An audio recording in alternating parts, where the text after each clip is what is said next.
What's up, people? You are tuned in to Straight Up, all things sports. We bring you all things sports, coming to you from Pickens, Ohio. That's on the east side of Columbus, Ohio, where we be picking 3 hot topics of the week to debate or discuss. And you can tweet the show at Willie Stimage. You can go on Instagram at Willie Stimage Photography, on Facebook.com/Willie's Picks, or you can drop me an email at infoforwillie@yahoo.com. We'll be picking 3 hot topics of the week to discuss or to debate. Hello, my name is Willie Stimage. I'm your host, and welcome to Straight Up, where we talk all things sports and we give you access into the 3 hot topics that we have chosen for the week. Just 3 hot topics. So let's get right into it. Coaches that's on the hot seat, what do you think? I got 3 coaches here, and these are just topic number 1, coaches on the hot seat, and these are the ones that I think is on the hot seat. Well, before I get to that, let's talk some college football. We're going to start out with Tom Herman. Tom Herman, you know Tom Herman. He was the offensive coordinator of Ohio State. They won the first national championship of the BCS rankings, the 4 top teams. And then he jumped ship and went to Houston. And then now he's jumping ship again and went to he went to Texas. Tom Herman, who has coached Houston to national prominence during his last 2 seasons, he's headed to Texas. Longhorn Athletic Director Mike Perrin made the announcement Saturday, confirming earlier reports from the USA Today, Sports, and other outlets that Herman will be introduced at a Sunday news conference. This opportunity to come back to Texas is a dream come true for me and my family, and I can't thank President Greg Ferens and Mike Perrin enough for providing me the incredible opportunity, Herman said in the statement. Longhorn football has been and always has been the national power, and winning and playing the national championship would be great pride and passion, supported by an unbelievable fan base. Texas fired Charlie Strong officially on Saturday morning after 3 seasons. Herman was 22-4 in 2 seasons with Houston, becoming the hottest coach prospect in the country. So Texas sources confirm Herman will receive a 5-year deal for more than $5 million, with it escalating over $6 million in his final year of his deal. So that's something that's going on in college football, Tom Herman. But I'm gonna play some audio for you. Tom Herman before and then Tom Herman after. And tell me what you think about this audio, because I sound like Tom Herman lied. But I'm just gonna play it. That you make the decision. This is Tom Herman before, and I'm just gonna play this for you. How have you prepared your team? Describe for me how you prepared your team mentally for this game this week. Well, no different. I said, basically the intensity, the passion, the level of energy that we played with last week, we have to match that this week on the road against a really good football team that's playing their senior day with an opportunity to improve their bowl positioning. How have you addressed with your team the reports that there are multiple schools interested in your services and you might not be the head coach at Houston next year? Honesty, don't believe anything that you read. Can you confirm those reports are false? Absolutely, sure. So, how have you instructed your agent to handle your situation moving forward? I'm not going to talk about any other job except the one I got right now and these kids. Okay. As a former player, I've been in a situation with a coaching change. I know it can be challenging. How will you handle that with your kids today? There's nothing to handle except beating Memphis. Your focus is strictly with beating Memphis today? 100%. Thank you very much, Coach. Thank you. There you have it, Tom Herman. He got a little agitated in that clip there. So and the media's job is to answer the tough questions.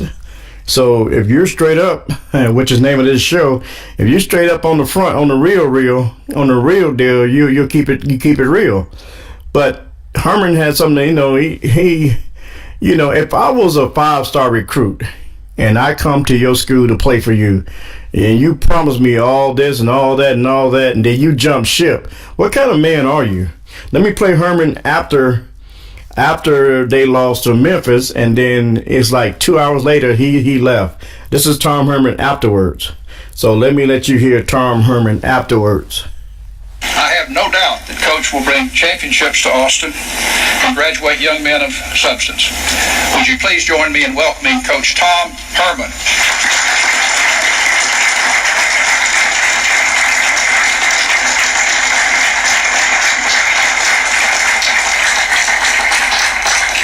Thank you very much.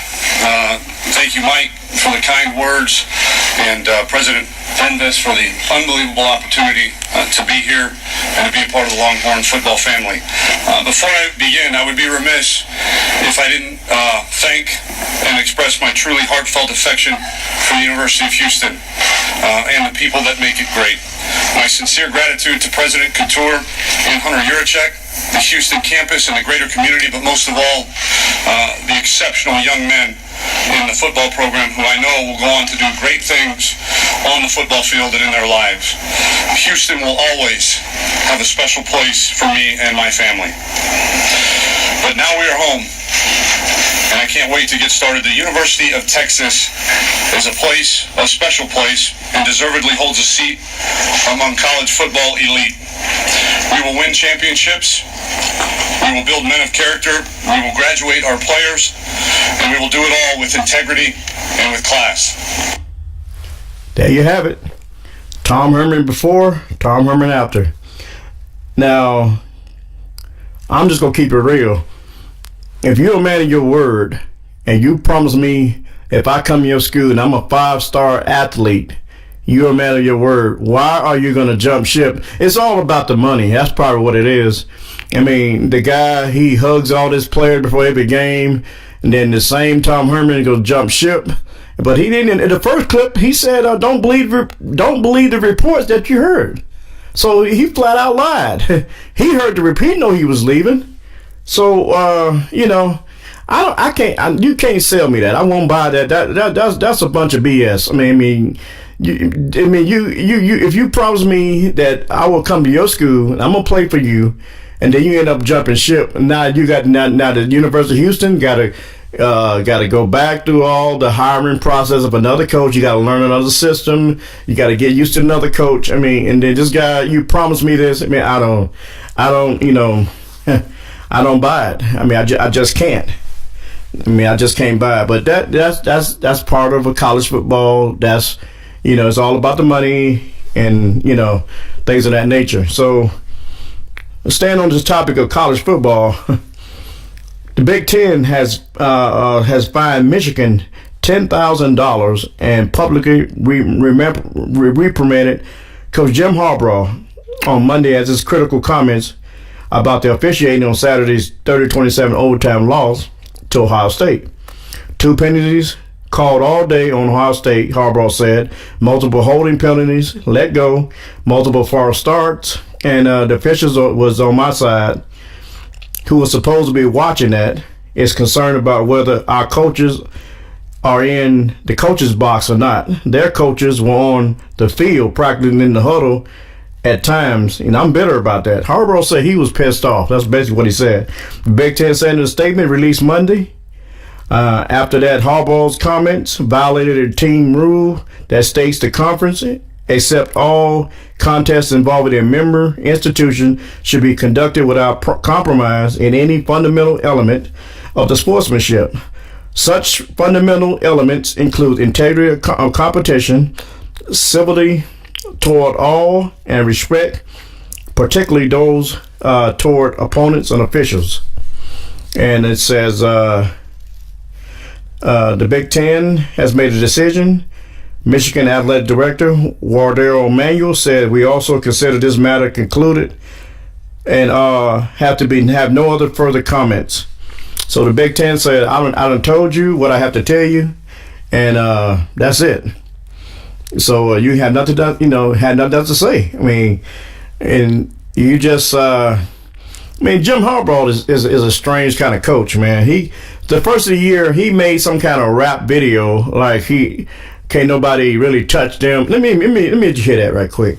I mean, I got a clip of that. So here's Jim Harbaugh before the season. One question, tell him Harbaugh.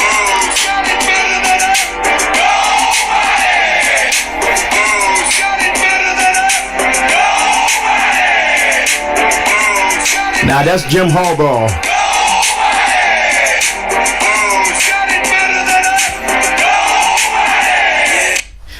Now, he says nobody has it better than him, but he didn't. I don't know if he was at the game. This is and that game was a pretty tight game to the last minute. But here's the call from the last minute of the second overtime, and it comes out of Samuel in the backfield with Barrett, who feeds it to Samuel. Sweeping left side, 10-5. Touchdown, Curtis Samuel. And the Buckeyes win it in overtime. A game that they trailed by 10 points. Double overtime. Curtis Samuel sweeps around the left side for the touchdown run to give Ohio State a 30-27 victory. That was it. 30-27, Ohio State, and Harbaugh was salty. He was salty. Here's Harbaugh after the game in the press conference. Here's what he had to say. Do you agree with the call then, Dan? That it was not a first down? Right. The officiating, I'm bitterly disappointed with the officiating today. That spot, the graphic displays the interference penalties. The one not called on us on Grant Perry clearly was being hooked before the ball got there. And the previous penalty they called Delano Hill, the ball's uncatchable and by the receiver. See, I'm bitterly disappointed. In the officiating. Can't make that any more clear. My view of the first down was as it was that short. Okay. Well, that was Harbaugh. Pissed off. He was upset. It is what it is. The final score, Ohio State 30, Michigan 27 in double overtime. And that's a wrap. It's over. Nothing else to say. And after the game, Michigan defensive back Jabril Peppers was understandably upset following the Saturday's 30-27 double overtime loss to arch rivals Ohio State. But he probably couldn't have found a better outlet for his emotion. As Peppers was walking off the field, he got into a shoving match with an Ohio State fan who crossed his path as the two are talking, and the Ohio State fan runs between them, which upset Peppers, and he started shoving him. Of course, that's just speculation, but I think it was some film on that. The fan could have said something to Peppers, could have just been looking for something to shove, just like all the other players be doing. In either case, players should not get into skirmishes with fans, no matter how upset the loss can be. And that's a true statement, because you remember the malice in the palace between Ben Wallace and Meta World Peace. I guess that was his name. He had another name for that. 5 things that's another story for another day. I mean, but don't get into it, fans. Fans are stupid. Don't get into it, because fans, look at James Franklin. He had a losing record. Fans hated him. Now he's got a winning record for Penn State. Now the fans love him. So and fans gonna be fans. 5 things I learned about Ohio State in that Michigan game. Somehow they found a way to win. Ohio State overcame 3 horrendous quarters of offense, and they beat Michigan. Nearly everything that happened was a recipe for disaster, but the Buckeyes got their act together just in time. That makes 5 wins in 5 tries for Urban Meyer against the Wolverines. Number 2, the offense needs some work. Ever since Tom Herman left, that offense has been it hasn't looked good. There's no way to say this. The Buckeyes were pretty dreadful on offense in pretty much of the Big Ten games this season. The 62-3 win against Nebraska doesn't qualify given that the Huskers best win came against Northwestern and Wyoming. So at Wisconsin, excuse me, the offense struggled. At Penn State, it disappeared, and against Michigan, it never really showed up. So that's the second thing I see about Ohio State, which I see in dispatch. The third thing is that partly is because the play calls. Ohio State used an up-tempo pace on the first drive and moved the ball well, but the Buckeyes looked great until the drive stalled and ended up with a missed field goal. From that point, the Buckeyes struggled to establish consistency. The only offense in the first half came to a Malik Hooker's pick six. More than later, Michigan defense deserves the credit, but Ohio State also did little to change it. The Buckeyes routinely ended up in the second and long situations that led to many 3-and-outs. So that was the third thing I learned about the Buckeyes. Number 4, the special teams played awful. Ohio State has been playing with fire in this category for quite some time, but the first time it let the kicker attempt a field goal of 45 yards. Penn State blocks it and returns for a touchdown. Dontre Wilson routinely bobbles punts and made questionable decisions to field them or let them roll out of bounds. And Curtis Samuel didn't do much better in that role. Cam Johnson had off games against Penn State and Northwestern. It all came down to a head against Michigan. Kicker Tyler Durbin missed 37-yard field goal. First possession, he botched a chip shot that would have tied the game in the fourth quarter. Ohio State gave up a good kickoff return that led to a touchdown with 6 seconds left in the first half. A fake punt by Johnson proved unsuccessfully and led to another Michigan touchdown. Number 5, Malik Hooker will be missed. That's one thing I learned about the Buckeyes. Hooker once again showed the skills that have made him one of the most dynamic defensive backs in the country. His interception return for a touchdown gave the Buckeyes their only touchdown in the first half. 5 things you need to know about the Buckeyes. Somehow this team finds a way to win. Number 2, the offense needs some work. Number 3, that partially because of play calls. Number 4, special teams was awful. And we're going to miss Malik Hooker. Some of the stats of the Buckeyes: Barrett 30 rushes for 157 yards. Curtis Samuel only 7 rushes, 59 yards, and Mike Weber 11 rushes for 27 yards. You want your quarterback running 30 times over your 2 Curtis Samuel and Mike Weber, or your bread and butter backs? They don't pay me Ohio State money. I'm just giving my opinion. So with that being said, the football rankings still have Alabama 1, Ohio State 2, Clemson 3, Washington 4, Michigan 5, Wisconsin 6, Penn State 7, Colorado 8, Oklahoma 9, Oklahoma State 10, and the rest is history. We're going to take a quick break, and when we come back, what coaches are on the hot seat? Or what coaches do you think is on the hot seat?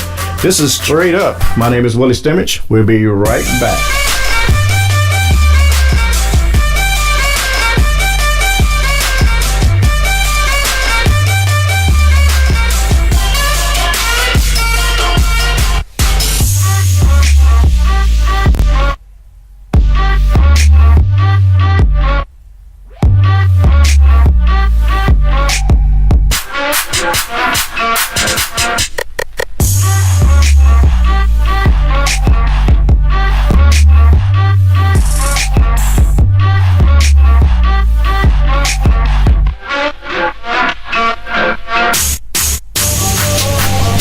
Okay, my people, we're back. Thank you guys for jumping back in. Buckle up your seatbelts. We're going for another ride in the second segment.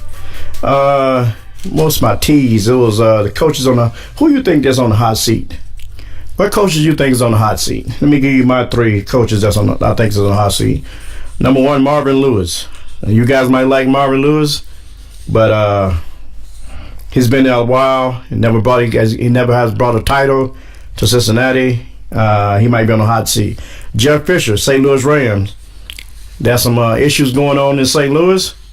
or Los Angeles Rams, or whatever you want to call them, but they're the Rams, and he might be on the hot seat. And what about Coach Thad Matta for the Buckeyes? You think he's on the hot seat? Well, let's debate that. Marvin Lewis, he's in his 14th year. The guy has been to the playoffs 5 times, I think, 6 times. He's always been bounced in the first round. He's got issues with his players. Can't get his players under control. A lot of issues down in Cincinnati.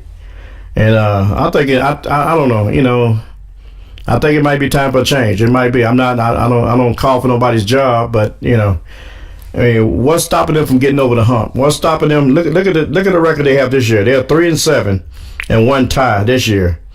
They went to the playoffs 2009. They went to the playoffs 2011, 2012, 2013, 2014, 2015. And then playoff wins is all 0. 7 playoff appearances, no wins. So what is that saying out of 14 years? You know, you be the judge. I'm just giving my opinion. Jeff Fisher, St. Louis Rams. What have you done for me lately, Jeff Fisher? You pick Jared Goff, your first round draft. You picked him second in the first round, second behind Carson Wentz. You picked him second in the first round, and this guy hasn't played yet. He played one. He made his first start this week. He made his first start. Let me give you Jeff Fisher's record since he's been at the Rams. 2012, he was 7 wins, 8 losses. 2013, 7-9. 2014, 6-10. 2015, 7-9. 2016, which is now, he's only 4-7. So his team hasn't been over 500 in 5 years. And then he's not playing you got to play your first round draft. See if he is your franchise player. You know, give him an opportunity. And this Jared Goff played last week. First start. He had 32 attempts, 20 completion, 214 yards with a completion ratio of 62.5. His longest pass was 31 yards. He had 3 touchdowns, 1 interception. His QBR rating is 34.0.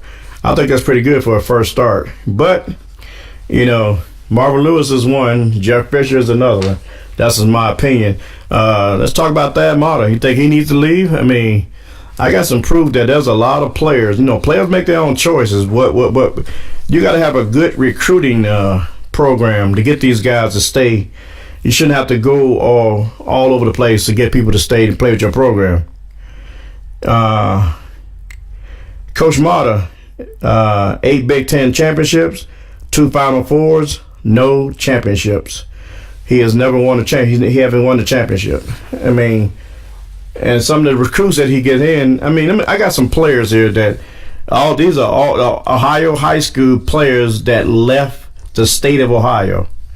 You got Nick Ward from Gahanna Lincoln. He plays with Michigan State. You got Matt Moyer from Gahanna Lincoln. He played with Syracuse. You got Jared Cumberland, who plays with Wilmington.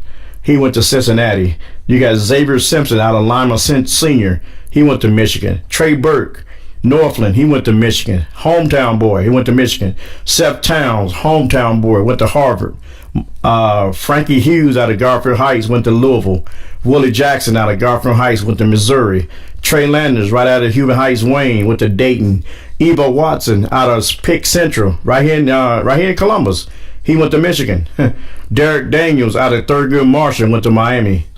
Roderick Caldwell out of Human Heights Wayne went to Bowling Green. Jalen Tate right here in Michigan, right here out of Pick Central.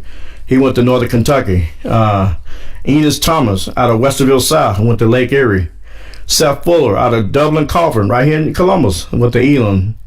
Issa Amon out of Shaker Heights after Cleveland went to West Virginia. Luke Kennard out of Franklin, he went to Duke. A.J. Harris used to play with Ohio State. He left after his first year for some reason, I don't know. Zarius Williams out of Hubert Heights went to Dayton. Ahmad Wagner went to Iowa out of Hubert Heights. Brian Parker from Cleveland Villa Angelo St. Joseph went to Marius. Derek Pardon, Cleveland Villa Angelo St. Joseph went to Northwestern. Carlton Bragg, Cleveland and Villa Angelo St. Joseph went to Kansas. Kemper Nichols out of St. Edwards went to Illinois. Nigel Hayes out of Westerville went to Wisconsin. Khalil Iverson out of Delaware, right here in Columbus, went to Wisconsin. And Demetrius Trice out of Dayton, Hubert Heights, and he went to, where did he go? To Wisconsin. So there you have at least 30 players out here in Ohio that all jumped ship. Why is that? Why is that? The best talent in Ohio. Why is that? You can tweet me at Willie Stimage. Send me an email at info4willie@yahoo.com. I need answers. Why is that? Why did players like that leave the state and go other places? What's wrong with your recruiting? So that's all I gotta say about that. I mean, you can tweet me, you can email me. I need answers. But with that being said, we're gonna take a quick break again, and when we come back, who are the top point guards in the NBA? We'll tackle that next. This is Straight Up. My name is Willie Stimage, your host. We'll be right back.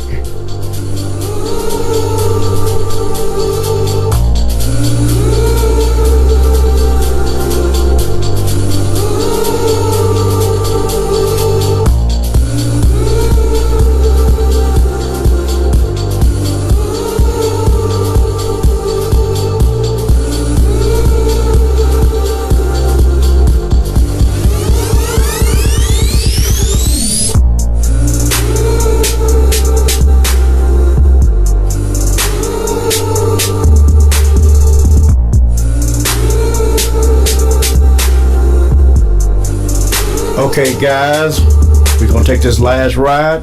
About to wrap this thing up, but we want to talk about what are your top 5 point guards. I'm going to give you 10 guards in the NBA, and you can tweet me at Willie Stimage, and you can email me info4willie@yahoo.com. I need answers. Who are your top point guards? Who are your top 5 guards in the NBA? I'm going to give you 11 of them, and I'm just going to give you my opinion. Number 1, Steph Curry, Golden State. Russell Westbrook, Oklahoma City. James Harden, Houston Rockets. Damian Lillard, Portland Trail Blazers. Kyrie Irving, Cleveland Cavaliers. Chris Paul, Los Angeles Clippers. Kyle Lowry, Toronto Raptors. John Wall, Washington Wizards. Isaiah Thomas, Boston Celtics. Kemba Walker, Charlotte Hornets. Mike Conley, Memphis Grizzlies. I might be leaving out somebody. I don't know, but let's go with those 10. Who are your top 5? Your top 5 point guards, or your top 5 guards. They don't have to be point guards. The one that handles the rock majority of the time. I gotta say this: Russell Westbrook is putting up some sick numbers. I don't know if you've been watching this guy. Out of 19 games, this guy has played 35.4 minutes a game. He's averaged 30.9 points a game. Free throws are 10.3 points a game. Let me see here. Offensive rebounds, 2.3 offensive rebounds a game. Defensive rebounds, he's grabbed 8 defensive rebounds per game. He has 11.3 assists a game and 1.3 steals a game. He has 2 blocks a game. And man, this guy is just off the chain. James Harden, out of 18 games, this guy is 36.9 minutes a game. He averages 28.7 points a game. Let me see here. Let me read this right. He has 5.8 defensive rebounds, 2 offensive rebounds a game, average. Total rebounds, 7 rebounds a game. He has 11.9 assists, almost 12 assists a game, 2 steals a game. And Damian Lillard, out of 19 games, he averaging 35 minutes a game. He averaging 28.2 points a game, 4 defensive rebounds a game, 5 assists, 5.3 assists a game, and 1 steal a game. Then you have the rest: John Wall, Kemba Walker, Kyrie Irving, and the rest goes on and on. But who is your top point guard in the NBA? Those are the ones I looked at, and I have stats to go along with them. Yep, and that's I think we're kind of running out of time here, but those are my hot topics for this week. You know, college football, NFL top guards, and coaches on the hot seat. So you can voice your opinion. You can email me at info4willie@yahoo.com. That's info4willie@yahoo.com. Or you can send me a tweet at Willie Stimage. All right, with that being said, hey guys, that's a wrap. It's over. And I'm about to get out of here. So with that being said, we're going to have 3 hot topics for next week on our show Straight Up with your host, Willie Stimage. With that being said, you guys have a great week. I'll holler at you later. I'm out. Peace be unto you.